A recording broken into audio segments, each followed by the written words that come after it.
Good morning everyone. आज हम इस आर्टिकल में जानेंगे जो हमारी महत्वपूर्ण जानकारियाँ होती हैं, जो हम आम बोलचाल की भाषा में समझते नहीं हैं, लेकिन वो हमारे जीवन का एक महत्वपूर्ण हिस्सा होता है। तो इसके बारे में हम जानते हैं। तो आज मैं कुछ महत्वपूर्ण नंबर भी बताऊंगा और जो हमारी जानकारी में होना चाहिए उसके बारे में आपको अवगत कराऊंगा मैं।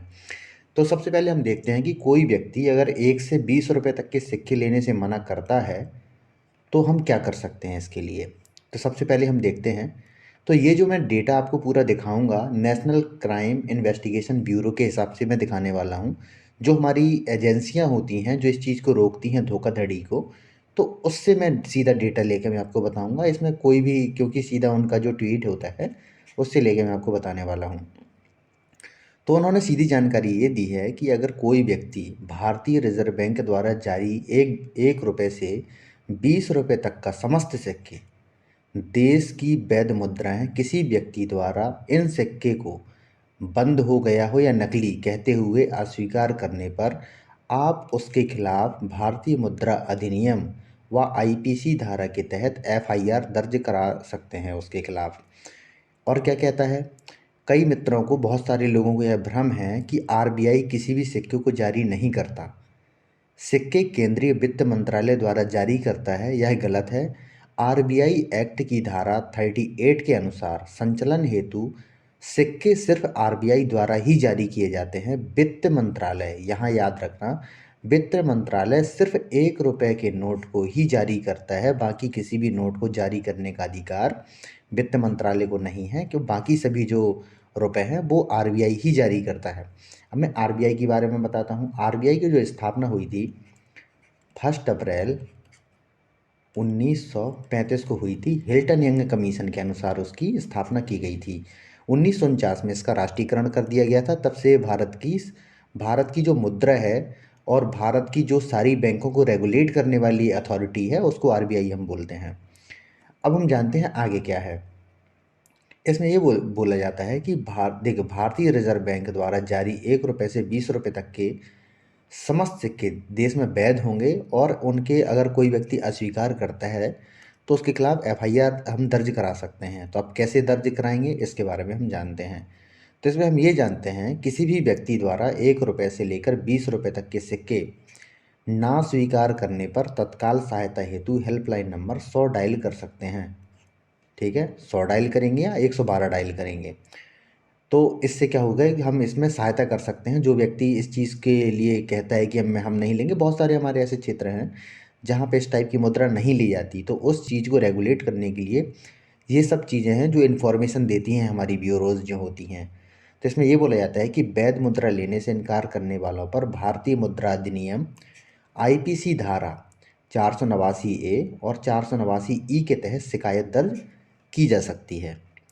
तो इसमें एक व्यक्ति ने पूछा, क्योंकि बहुत सारे हमारे यहाँ पे लोग हैं जो पूछते हैं क्वेश्चन, तो उन्होंने पूछा, रिजर्व बैंक सिक्के जारी नहीं करता, सिक्के भारत सरकार जारी करता है। तो उन्होंने ये कहा है कि ऐसे उन्होंने मज़ा ले लिया उनका, तो उन्होंने इनका भी रिप्लाई किया। उन्होंने कहा, श्रीमान जी कृपया अपनी जानकारी को अपडेट करें। भारतीय रिजर्व बैंक अधिनियम की धारा 38 के अनुसार संचलन हेतु सिर्फ भारतीय रिजर्व बैंक के माध्यम से ही जारी किए जाते हैं। जितने भी रुपए होते हैं 1 रुपये को छोड़कर, सिर्फ 1 रुपये का जो नोट होता है वो ही वित्त मंत्रालय जारी करता है। बाकी जो सभी सिक्के हों या फिर हमारी करेंसी हों, और हमारे देखिए सिर्फ 1 रुपये के नोट में ही वित्त मंत्रालय के हस्ताक्षर होते हैं, बाकी सभी नोटों में हमारे जो आरबीआई गवर्नर होते हैं उनके हस्ताक्षर होते हैं। अब मैं दूसरी इसमें जानकारी देता हूँ। दूसरी जानकारी ये है, किसी मॉल या दुकानदार द्वारा ग्राहकों के विज्ञापन प्रिंटेड कैरी बैग। क्या होता है कि जब हम किसी मॉल में या किसी मार्ट में हम शॉपिंग करते हैं तो वहाँ पे जब हम ये कहते हैं कि इसमें किसी चीज़ को हमें दो डालने के लिए सामान को, तो वो कैरी बैग का पैसा लेते हैं।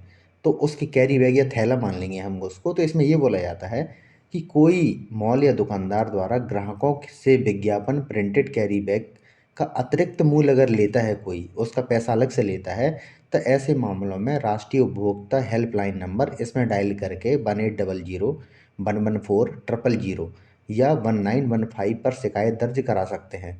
तो इसमें एक चीज़ ध्यान देने वाली बात है कि विक्रेता बिना प्रिंटेड वाली जो उसमें कोई प्रिंटेड नहीं है तो उसका जो शुल्क है वो ले सकता है। तो ये है। तो अब इसमें और अब मैं आपको जानकारी देता हूँ आपको, तो इसमें ये भी बोला जाता है कि यदि कोई दुकानदार किसी सामान को एमआरपी से अधिक कीमत पर बेचता है, तो हम यही नंबर 1800 1114 पर फ़ोन करके शिकायत करने पर दुकानदार को 5 लाख तक का जुर्माना या 2 साल तक की जेल हो सकती है। तो ये जो ग्राहक होते हैं उनके लिए महत्वपूर्ण जानकारी है ये। अब मैं आपको कुछ महत्वपूर्ण नंबर बताता हूँ जो हमारी रोज़मर्रा की जीवन में बहुत ही महत्वपूर्ण है, इनका हमें यूज़ करना ही चाहिए। कहीं आग लगती है, 101 डायल करें। एम्बुलेंस के लिए 102 डायल करें। अगर यातायात से अगर कहीं पे दुर्घटनाग्रस्त हो कोई चीज़ होती है तो 103 डायल करें। कहीं आपदा आती है तो 108 डायल करें। आपदा का मतलब ये होता है कि किसी का एक्सीडेंट हो गया या मतलब कुछ भी ऐसा होता हो तो आप 108 डायल कर सकते हैं। अगर पुलिस को बुलाना हो या आपात सहायता आपको चाहिए हो तो आपको 112 डायल करना चाहिए। रेलवे में अगर दुर्घटना होती है, रेल दुर्घटना अगर कहीं होती है, दुर्घटनाग्रस्त अगर कोई क्षेत्र है, तो उसमें हम 1072 डायल करके हम उससे सहायता माँग सकते हैं। अगर कहीं सड़क दुर्घटना होती है, तो उसमें हम 1073 डायल कर सकते हैं। अगर किसी महिला के साथ में कुछ गलत हो रहा है, अगर उनको हेल्प चाहिए है, तो हेल्पलाइन नंबर हम 1091 या 181 डायल करके हम जो सहायता है, वो उसको उपलब्ध करा सकते हैं। इसके बाद अगर बाल शोषण हो रहा हो, कहीं बच्चों के साथ कोई कुछ गलत हो रहा हो, तो उसके लिए 1098 हम डायल करके उसकी जो सहायता हम कर सकते हैं। अगर कहीं विद्युत हेल्पलाइन नंबर होता है, कहीं लाइट आइट की समस्या हो रही है, तो 1912 डायल करके हम उसकी सहायता कर सकते हैं। अगर कहीं साइबर धोखाधड़ी हो रही है, किसी के साथ में साइबर तरीके से कोई लिंक आया, उसका पैसा कट गया, तो उसमें 24 घंटे के अंदर हमें 1930 को हम डायल करके उससे जो सहायता सहायता है लेके हम उस अपराध को, उस चीज़ को हम रोक सकते हैं। अगर कहीं एलपीजी गैस रिसाव हो रहा है, जो हमारे यहाँ पे बहुत सारी अब हमारे यहाँ पे गैस पाइपलाइन डल रही हैं, अगर वहाँ पे कहीं आप देखते हैं कि गैस रिसाव हो रहा है, तो आप 1906 ये डायल करके, ये हम बोर्ड इससे भी याद कर सकते हैं कि इस डेट को किसकी स्थापना हुई थी। मुस्लिम लीग की स्थापना 1906 को ही हुई थी। ठीक है, तो इससे याद करके आप इसको डायल कर सकते हैं। 1906 डायल करके एलपीजी अगर कहीं गैस रिसाव हो रही हो तो उसको डायल करके हम उसकी जो मरम्मत करवा सकते हैं, जिससे हमारी जो एलपीजी रिसाव है वो रोकी जा सके। तो आप, आशा करता हूँ कि आपको ये जानकारी अच्छी लगी होगी। अगर आपको ये जानकारी अच्छी लगी हो तो प्लीज़ इस चैनल को लाइक कीजिए, सब्सक्राइब कीजिए एंड शेयर कीजिए। धन्यवाद।